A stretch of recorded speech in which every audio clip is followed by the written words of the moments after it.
Ating balikan saglit ang nakaraan, kung saan defeated sa 1v1 life and death combat, sina 004 at 008 kontra kay Juan. Saktong tatarahan na sana ni Juan si 004 nang dumating bigla si 008. Sa parehong sitwasyon, tamang tatapusin na rin sana ni Juan si 008 nang dumating si 002. At sa pagpapatuloy, buhat ng matanong ng bata ang kuyang si Juan kung hanggang kailan niya balak ito gawin, ay napahinto ito at hinarap ang kapatid. Ang dating nagpapasalamat dahil sa perfect timing ng pagdating ni 002, ay biglang napalitan ng pag-aalala at muling namuo ang tensyon sa pagitan ng dalawang magkapatid. Mainit ang ulo ni Juan at kunot noong inutusan ang kapatid na umalis dahil hindi daw niya mapapalampas ito ngayon. Sinabi ko nang tigilan mo na yan, hindi ba? Sagot naman ng bata sa nakakatanda na ngayon nakatalikod na. Parang nagpantig ang kokote ni Juan mula nung marinig ang sinabi ng kapatid at natigilan ito bigla. Muling nanlisik ang matang hinagilap ng tingin ang isa.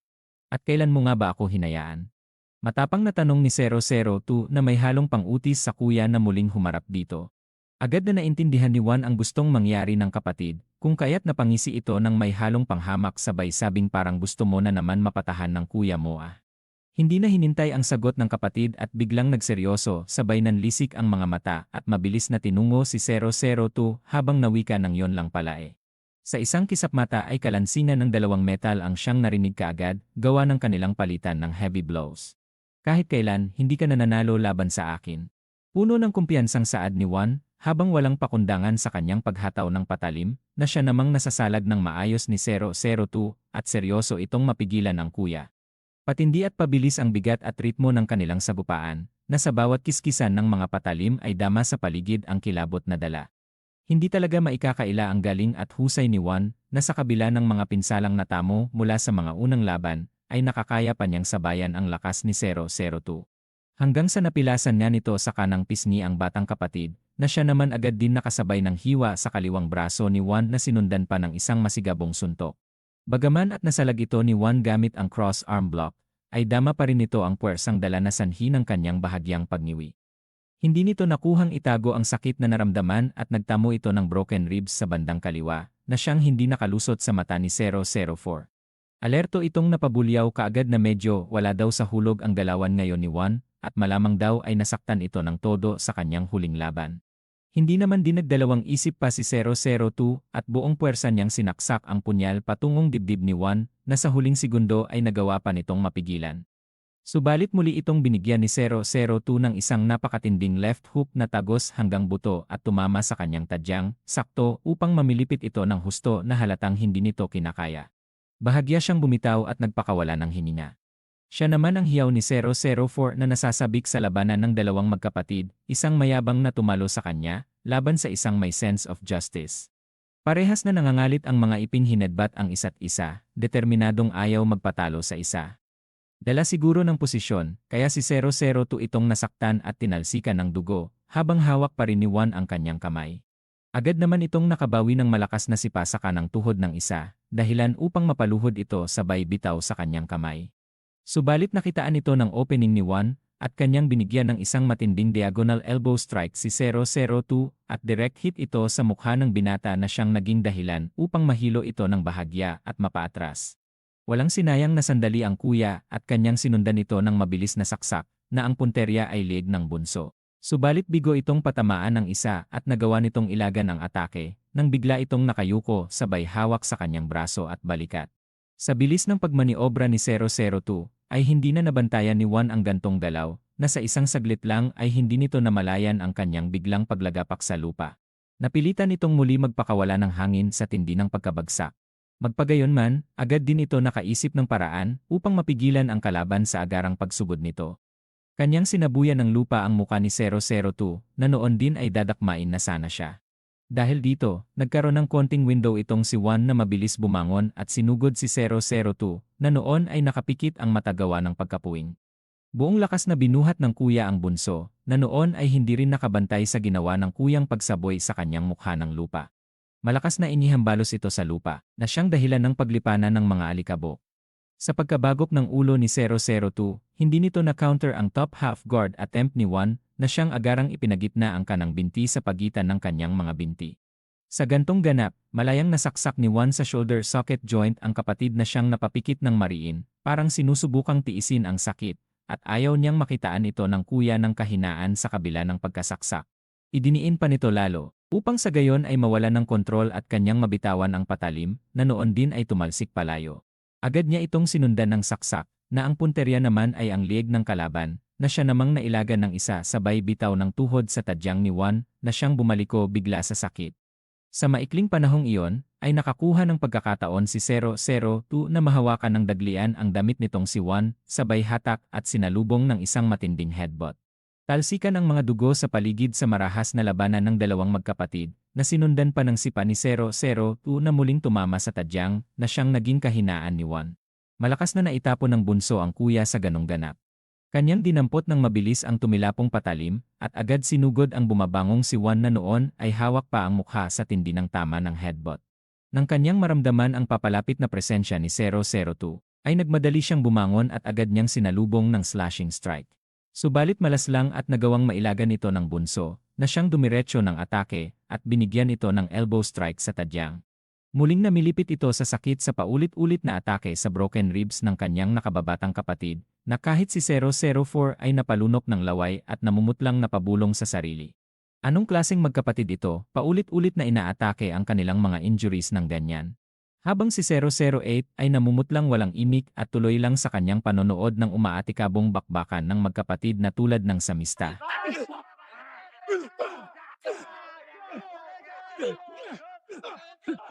Hanggang sa nagawang masukol ni 002 ang kuyang si Juan. Buong lakas nitong pinipigilan ang kuya upang hindi makapagpumiglas. Parehong hingal na hingal, kaliwang siko ay nakatukod sa dibdib at nakatutok ang patalim sa leg, na bahagyang nakadiin at nagdudugo. Maglaylo ka na at manahimik simula ngayon. Ito ang kondisyon ko bilang panalo sa labanang ito. Bulalas ng bata sa kuyang nakakunot ang noo sa narinig. Hindi niya matanggap na parang pinagsasabihan siya ng bata at kini-question ang kanyang pamamaraan. Hanggang sa lumitaw na naman ang nakakalokong ngiti sa labi sabay sabing tunay ngang lumaki ka ng matapang. Pagkasambit niyon ay agad nagawa niyang matapik ang kamay ni 002 at kampante itong hindi siya tutuluyan ng nakababatang kapatid. Dali-dali itong bumangon sabay bangga ng likod sa kapatid upang makalayo kaagad. Nung nagkaroon ng saktong distansya, hinarap nito ang kapatid. Hinihingal na pagalit sinasabing, ikaw naglalakas loob kang utusan ako. Kahit defeated ay nandun pa rin ang ego bilang kuya. Subalit wala itong epek kay 002 na mas piniling tumayo ng alerto at walang kibo. Kung hindi ko pinangunahan ito, mapapasailalim tayo ng mga instructors na hindi naman karapat-dapat maging. At ang mga trainees, magiging walang kwentang basura lang sila na magpaparami sa kampo. May imagine mo ba kung gaano karami ang mga failed mission at casualties na kanilang maidudulot sa kampo? Hindi ko pwedeng hayaan na lamang ang mga basurang walang kwentang nilalang sa aking team. Sunod-sunod na patutsada ni Juan at pagalit na sinasabihan ang kanyang kapatid upang ma-justify ang kanyang mga ginagawa. Walang nakakaalam kung kabilang kayo sa parehong team. Sarkastikong sagot naman bigla ng bunsong kapatid na lalong nagpatindi ng inis nito. Sinasabi mo ba to dahil hindi mo alam o nagmamaang-maangan ka lang? Ang pinakamalakas sa kampo ang siyang mamumuno sa koponan. Yun ang rason kung bakit ako ang napiling leader upang pamunuan ito kahit sa kampo. Napipiko na tugon ni Juan dito na siyang sinuplang ng matindi ng bunso at sinabing ni hindi mo nga ako kayang talunin eh. Sa tindi ng binitawan ni 002 ay dala ang pahiwatig na tigilan na ang pagmamayabang mo. Nakuha naman ni Juan ang ibig sabihin kung kaya't muli itong naghahanda. Habang nagpapaliwanag na kung hindi daw niya nilabanan ang dalawa bago sa kanya, ay hindi daw ito mananalo kahit itaga pa sa bato. Tama yan, kasali din kami dyan. Biglang singit naman ni 004 na feeling binaliwala ang kakayahan. Pagtatawanan lang kayo ng inyong mga kalaban sa oras na sinabi nyo yan sa taong gusto kayong pugsain. Simpleng sagot ngunit tagos sa kaibuturan ng pagkatao ni Juan kung kaya't lubha itong nangdalaiti. Bigla naman na nahimik si 004 na akala mo ay napahiyang nabasted sa sinabi ni 002. Sa hindi malamang dahilan, biglang naglaylo si Juan at sinabi sa kapatid na maghaharap pa tayong muli. At sa mga oras na yon, hindi ito hahantong ng ganto. Maghanda ka. Tumalikod at humakbang palayo si Juan na iniwan ang kapatid na nakapako ang tingin dito. Habang ang dalawa naman ay nag-aabang sa maaari pang kahantungan, hanggang sa nagtinginan na lamang ang mga ito nang walang sinasabi. Inabot na ng madaling araw at mag-isang naglalakad sa masukal na lugar si Juan pauwi. Nakayukong nagmumuni-muni ito hanggang sa may maramdaman itong kakaiba. Kahit ganto ang kalagayan ay alerto pa rin ito. Sapagkat malawak ang kanyang combat zone, madali nitong natutunugan ang mga nagbabadyang panganib, dahilan upang muli itong naghanda at nagpakawala ng mapanirang aura. Naglabas ng nakakalokong ngiti na tila sinasabi sa mga kalaban na sige, subukan niyo ko. Ilang saglit lang ay may nagsilitawang mga laser dots sa katawan nito, pahiwatig na nagsipaglabasan na ang mga nakaabang at nalaman na ang kanilang pagkukubli. Ganun nga ang kasunod na mga ganap sa dami ng mga nakatutok kay Juan na puro mga naka-full combat gear at laser sights ay muli tayo dinala sa kasalukuyan kung saan kinikwento ni 008 ang kanilang huling nalalaman patungkol kay Juan. Ayon pa dito, yung araw na yon daw ay nagplano ang buong kampo upang puksain si Juan, na nagawa naman daw nila sa kabila ng napakalaking pinsalang natamo. Hindi nakatiis at tinanong talaga ni 016 kung gaano kalaki ang pinsalang natamo ng kampo, na siya namang tinugunan ng ayos ni 008. 22 instructors at 32 ka mga mersenaryong malapit lang ang operasyon sa kampo, ang ipinadala para lang kay Juan at lahat ng mga yon ay nadali. Hindi nakaimik sa narinig ang buong grupo at alam nila kung gaano kalupit ang mga instructors ng kampo. Ang pinsalang natamo ng kampo ay nagpatigil sa operasyon nito pansamantala hanggang sa nakabalik ito at na-hire na kayo. Pagpapatuloy ni 008 habang si 002 ay hindi mapakaling binabagabag ng kung ano at nagpapakawala ng aura ng hindi namamalayan. Magtatakip silim na at napadpad tayo bigla sa isang lugar, kung saan mahigpit ang seguridad at naka-full battle gear, ang mga gwadya sa labas ng gusali, sa hideout ng mercenary group na ayon. Pagpasok sa loob na mukhang yayamanin, ay meron din dalawang nagbabantay, bago pa makatuloy sa opisina ng kanilang amo. At sa loob ng opisina nito, ay bantay sarado din sapagkat maraming mga nakapaligid na tila ba ay meron silang ini-escort na kliyente, habang naka-standard stance, low-ready position. Ating mapapansin na ang silid ay hindi ordinaryong opisina lamang sapagkat meron itong pintuan sa bawat gilid at escape route sa tabi mismo ng amo. Dito ipinakita na ang kanilang big boss, habang kausap ang isang lalaki na wari mo ay ini-interview. At yun na ay si Juan, na siyang nakakatandang kapatid ni 002, kasama si Quinn, mas kilala bilang si 003. May nakapagsabing hinahanap mo daw ako. Wika ni tanda na sinang-ayonan ng isa. Tama ka dyan. Narinig kong nangangailangan ka daw ng mahusay na mersenaryo.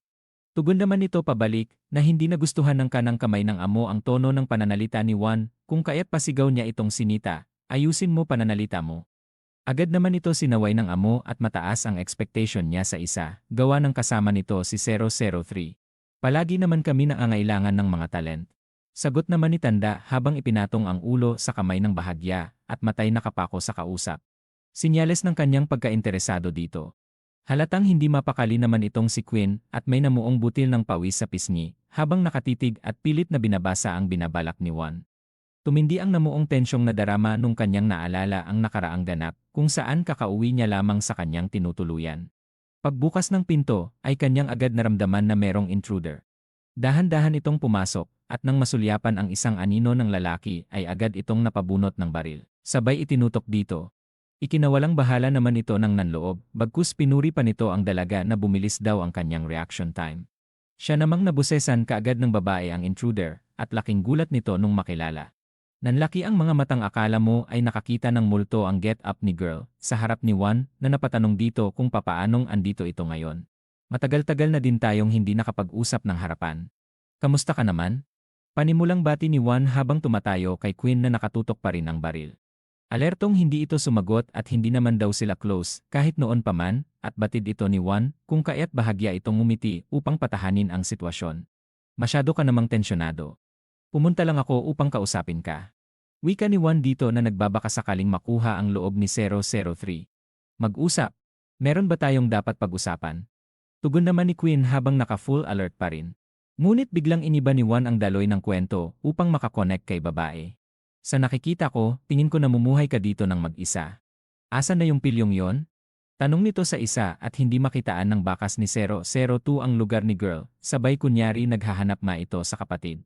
Hindi ko alam. Sarkastikong sagot naman ni girl kaagad na bakas ang pagkapikon. Tila nagulat naman ang isa sa naging sagot ng babae sa kanya, kung kaya't napaulit ito ng sinabi ni 003. Hindi mo alam? Bakit patay na ba siya? Malamang siya nga.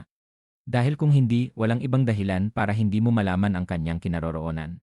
Patutsada pa bigla ni Juan upang makuha ang gustong makuhang sagot sa dalaga. Matagal na kami nagkahiwalay dahil ogag siya. Seryosong sagot naman agad ni girl, hindi alintana na nilalaro lang ito ni Juan. Mukhang nag-aalala ang siyang bungad nito buhat nang marinig ang sagot ni Queen, na kaagad naman napalitan ng matinding tawang akalain mo'y may halong kutya. Ang isiping nakipaghiwalay ka sa kanya, tindino na. Dugtong pa nito na siya namang hindi nagustuhan ng babae, at napipikong tinanong ito kung yun ba daw yung ipinunta nito dito. Natatawa namang sinagot ito ni Juan na kasama daw yon sa mga gusto niyang malaman, sabay tanong na rin patungkol dun sa mga iba pa nilang kasama. Flat and straight naman itong tinugunan ni 003 na sumama daw ang mga yon kay 002. Ha? So ikaw lang ang mag-isa ang napawalay sa grupo? Parang musika kay Juan ang narinig at nagkaroon ito bigla ng pagkakataon para mamanipula si girl, kung kaya't medyo diniskartehan niya ito ng bahagya. Matagal ko nang alam na kakaiba ka. Noon pa man ay ibang-iba ka na sa lahat. Wika pa nito na parang nagpapakyut sa babae. Subalit taliwas sa inaasahan, hindi ito umobra kay 003 at pasitan nitong tinugon sa isa na kung tapos ka na sa kakatanong mo, umalis ka na. Agad naman nakuha ni Juan ang ibig sabihin, kung kaya't biglang seryoso ito at sinabing, isa na lang. Ikaw dinig kong may malapit na koneksyon ka sa Iorn. Pagkasambit niyo ni Juan, agad niya itong pinakitaan ng pinaigting na flash step, na sa isang iglap ay napalapit na ito kay Queen, lagpas sa kanyang pagtutok ng baril, bagay na hindi na ito makakalaban pa kay Juan, sakali man. Nagulantang bigla si 003 sa bilis ng galawan na yon, lalo na at inilapit pa nito ang mukhang suot ang namumulang mata na sa isang iglap ay pwede nitong ikapahamak. Kausapin mo ang Iorn para sa akin. Gawin mo yon at ako na bahala sa iba. Saad pa ni Juan sa babae na bigla tayong ibinalik sa kasalukuyang nakapako ang tingin nito kay Juan. Pero meron lang maliit na problema gayong wala ka pa naman napapatunayan. Alam mo naman, sa gantong klaseng trabaho ay nagdagsaan ang mga mayayabang na puro satsat. Sabi ni Amo kay Juan na gusto itong subukan. Tama ka nga naman. Paano kaya ang munting demonstrasyon? Tugon naman ni Juan bilang pagsang-ayon sa paghamon. Biglang tumahimik ang lahat at nabigla sila sa lakas ng loob ni Juan manghamon. Ano ba ang binabalak mo, Juan? Sa isip pa ni 003 na halatang nagtataka sa mga galawan ng isa. Lumingon sa bandang likuran si Juan na parabang sinasabi sa Amo na kung pwede ba yung mga nasa likuran maging kanyang test subjects. Agad naman napuna ito ng Big Boss, kaya tinanong nito kung seryoso nga ba raw itong isa na gamitin ang kanyang mga tauhan para mapatunayan ang kanyang kakayahan at kasanayan sa larangan ng asasinasyon. Napangiti naman si Juan at kanyang napatunayan na matalas din itong bossing ng Iorn, sabay tingin dito at sinabing bingo. Nang walang ano-ano ay agad siyang tinutukan ng dalawang dating mga naka-low ready position stance. Biglang umalma naman din itong isa at umandar na naman ang kanyang tusong taktika.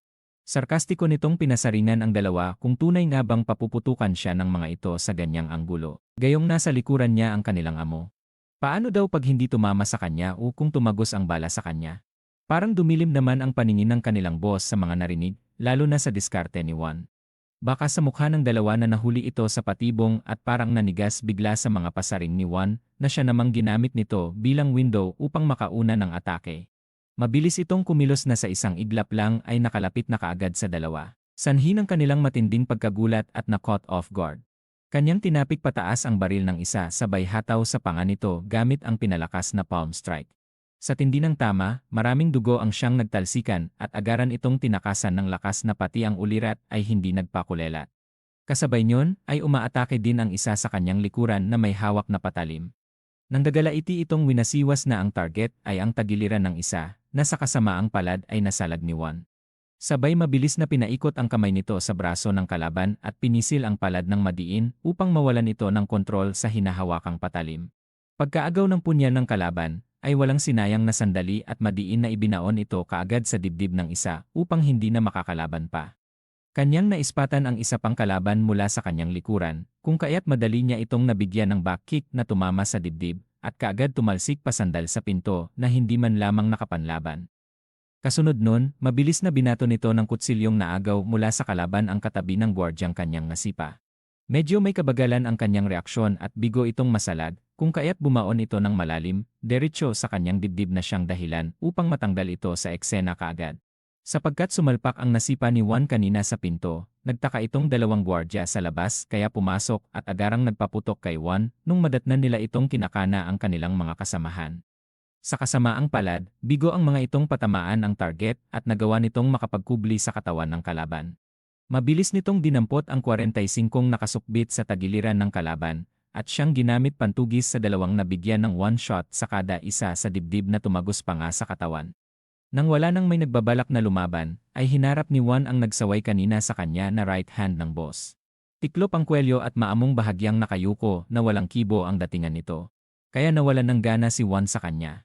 Hinarap at tinanong na lamang nito ang amo kung tama na ba daw yon at mayabang na nakangiti, samantalang halatang parang naiinis naman bahagya si 003 sa kanyang nasaksihang pagpapakitang gilas ni Juan.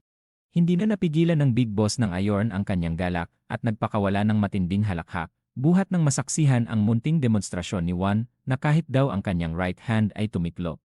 Sa kabilang banda, hindi kumbensido si Queen at pilit nitong inaalam kung ano talaga ang binabalak ni Juan sa likod ng kanyang pagsali sa grupo ng Ayorn. Ngayon ay nilipad tayo papunta ng South Korea, kung saan humihina na ang sikat ng araw at magtatakip silim. Sa gusali ng SW Security Agency, matutunghayan ang ating tunay na bida sa kwento, na todo sa pag-insayo at tila ba mayroong pinaghahandaang matindi. Si Ijin, na halatang magulo ang isip ngayon, ay muling binalikan ang kanilang usapan sa telepono. Na tinatanong nito sa kausap kung tunay nga bang lahat ng bawat miyembro ng The Camp ay tinuligsa. Na siya naman ipinagtibay ni 006 at sinabing matapos daw nila makaalis sa kampo ay nayari si Mad Dog. Ang ilang mga natitirang instructors at mersenaryo ay nagkahiwa-hiwalay. Gayunpaman, batay sa records, ang mga ito daw ay nadamay sa aksidente o insidente 3 buwan mula ngayon. Ni isa ay walang natira. Pagpapatuloy pa ni 006 habang napakunot ang noo. Seryoso naman ang mukha ni 001 bigla sa narinig at kanyang napagtanto na merong tumutuligsa sa kanilang mga camp survivors. Agad naman itong sinuportahan ng kausap, sabay sabing si Juan daw ang kanilang prime suspect na nasa likod ng lahat ng ito. Sa mga oras din yon, ay meron nakatanaw mula sa labas ng gusali ng SW na tila ba tinitingala ito at may balak na sakupin o looban. At yun nga ay si Juan na mukhang ito ang unang project niya para sa Ayorn.